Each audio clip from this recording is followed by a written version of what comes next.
Hello student, मैं doctor Anil Kumar Jain आज एक नए टॉपिक के साथ। आज का हमारा टॉपिक है मुस्लिम कालीन शिक्षा, या हम इसको कह सकते हैं मध्यकालीन शिक्षा।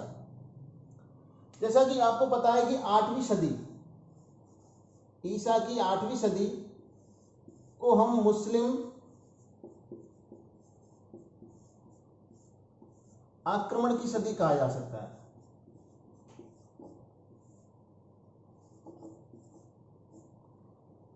क्योंकि इस 8वीं सदी से मुस्लिम आक्रमण भारत में चालू हो गए थे और गुलाम वंश से लेकर के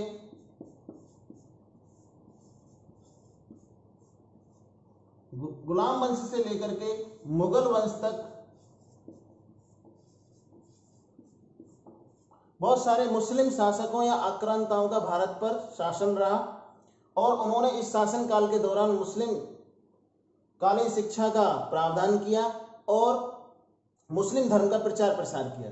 इसके लिए इन्होंने बहुत सारे मकतब और मदरसों का भी निर्माण करवाया। मैं आपको एक छोटी सी ट्रिक से बता रहा हूं कि हम किस तरह से याद रख सकते हैं इन मुस्लिम शासकों को या मुस्लिम आक्रांताओं को।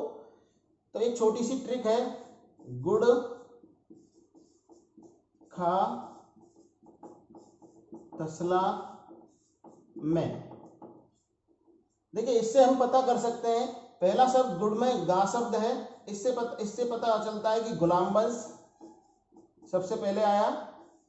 इसके बाद खा, इस डा को छोड़ दीजिए, डा से पता चलता है खिलजी वंश। ता से पता चलता है तुगलक वंश। सा से पता चलता है सैयद वंश। ला से पता चलता है लोदी वंश और मां से पता चलता है मुगल वंश। ये इनका क्रम भी है, तो हम याद कर सकते हैं गुलाम, खिलजी, तुगलक, सैयद, लोदी और मुगल वंश। इन शासकों ने आक्रमण किया और मुस्लिम धर्म का प्रचार प्रसार किया। अब बात करते हैं कि मुस्लिम कालीन शिक्षा का अर्थ क्या है। अर्थ जैसा कि नाम से पता चलता है कि मुस्लिम सभ्यता,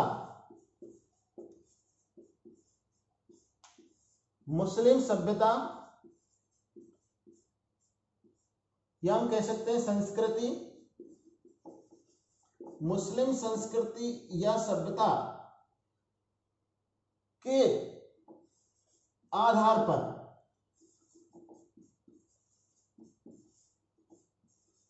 पर दी जाने वाली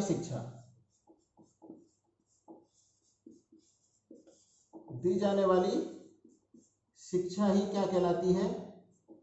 मुगल कालीन शिक्षा कहलाती है।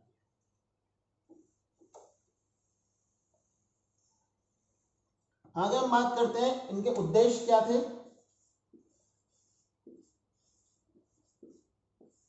मुस्लिम कालीन शिक्षा के उद्देश्य, पहला उद्देश्य तो यही है कि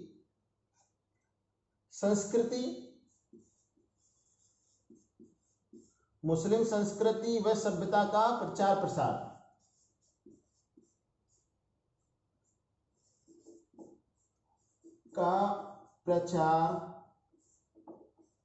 प्रसार। दूसरा हम कह सकते हैं इनका उद्देश्य था कुरान की शिक्षा।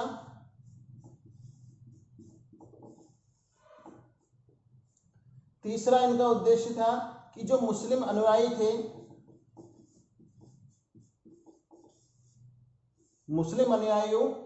अनुयायी जितने भी थे, उनके ज्ञान में विस्तार हो।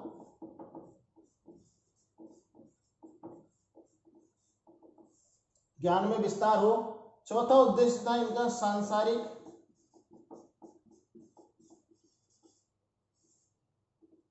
व भौतिक ऐश्वर्य की प्राप्ति।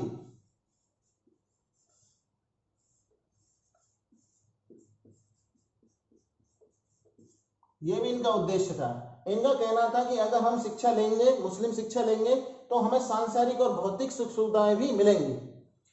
इसी को ध्यान में रखते हुए हिंदू लोगों ने भी इस शिक्षा को अपनाया, इस शिक्षा को लिया, क्योंकि उन्हें पता था कि इस शिक्षा को लेने के बाद उस समय गाजी या अन्य पद भी मिला करते थे।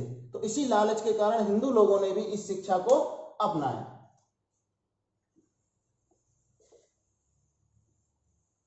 आगे बात करते हैं कि इनकी शिक्षा व्यवस्था कैसी थी। मुस्लिम काल में शिक्षा व्यवस्था कैसी थी?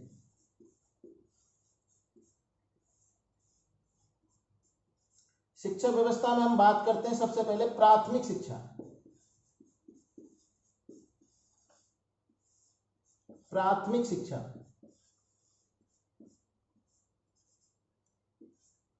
देखिए प्राथमिक शिक्षा जब बालक 4 वर्ष 4 माह और 4 दिन का होता था, या बालक की जो उम्र 4 माह 4 वर्ष या 4 दिन की होती थी, तो उसकी प्रारंभिक शिक्षा शुरू होती थी। प्रारंभिक शिक्षा शुरू होती थी और प्रारंभिक शिक्षा के लिए वह बालक, प्रारंभिक शिक्षा के लिए उस बालक का भी एक संस्कार होता था। जैसे हिंदू धर्म में संस्कार होते थे, इसी तरह से मुस्लिम कालीन शिक्षा के अंतर्गत बच्चे का संस्कार होता था और उस संस्कार को बोलते थे बिस्मिल्लाह संस्कार।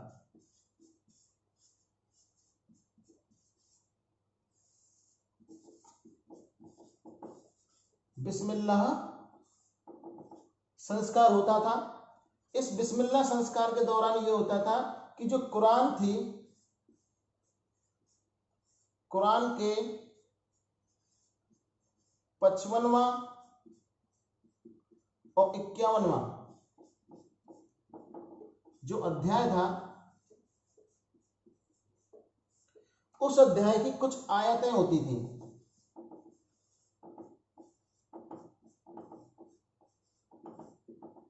आयतें हम कह सकते हैं एक तरह से, जैसे हिंदू धर्म में ग्रंथों के अंदर श्लोक होते हैं, उसी तरह से कुछ आयतें होती थी। इन आयतों का उच्चारण बच्चे से करवाया जाता था। अगर बच्चा उच्चारण सही से कर लेता था तो कहा जाता था कि बिस्मिल्लाह किया जाए, या हम कह सकते हैं कि शुरू किया जाए, या उसकी शिक्षा क्या हो जाती थी, प्रारंभ हो जाती थी। और ये बालक की जो प्राथमिक शिक्षा है ये मकतब में दी जाती थी। मकतब, मकतब एक तरह से विद्यालय रहता था और ये प्राथमिक शिक्षा के लिए था मकतब। और इस मकतब के अंतर्गत बच्चे को केवल लिखना सिखाया जाता था। क्या सिखाया जाता था? लिखना। और ये मकतब शब्द है, ये एक कुतुब शब्द से बना है, कुतुब शब्द से बना है। और इस कुतुब का अर्थ है, कुतुब का जो अर्थ होता है वो होता है कि उसने लिखा, उसने लिखा।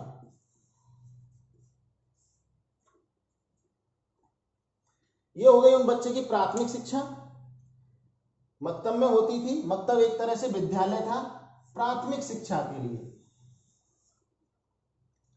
आगे बात करते हैं हम बच्चे की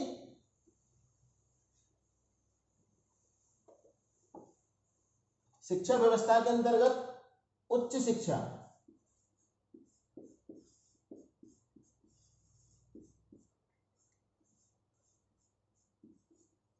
उच्च शिक्षा,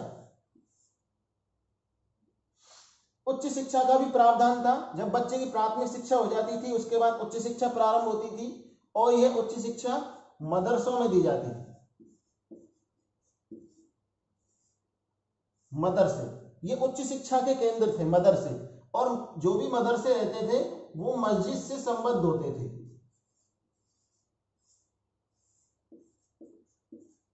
मस्जिद से ये जुड़े हुए रहते थे।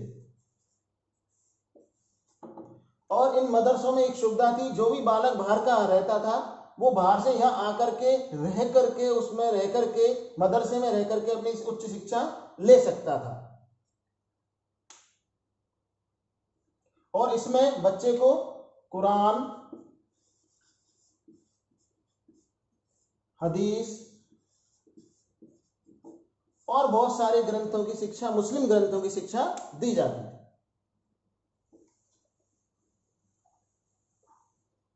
दोस्तों एक शब्द और है जो कि बहुत चर्चा में रहा है, मरकज। मैं केवल एक सामान्य जानकारी के लिए बता रहा हूं कि ये मरकज क्या है। मरकज भी एक तरह का केंद्र रहता है, या एक तरह का हम कह सकते हैं स्थान, जिस जगह पर बहुत सारे लोग इकट्ठे होकर के अल्लाह, कुरान, हदीस से संबंधित चर्चा करते हैं, विचार विमर्श करते हैं और इकट्ठे होकर के अपनी सहमति असहमति व्यक्त करते हैं। उसके बाद अन्य जगहों पर जाकर के वो प्रचार प्रसार करते हैं। तो ये मरकज एक ऐसा स्थान है जहाँ पर बहुत सारे लोग, बहुत सारे मुस्लिम संप्रदाय के लोग इकट्ठे होते हैं और अल्लाह, कुरान, हदीस से संबंधित चर्चाएं होती हैं। उसके बाद वो जगह जगह जाकर के अपने धर्म का प्रचार प्रसार करते हैं। तो ये हुआ आज का टॉपिक। मैं अगले टॉपिक में, इसी के अगले पार्ट में मैं फिर मिलूंगा दोबारा से। तब तक के लिए नमस्कार।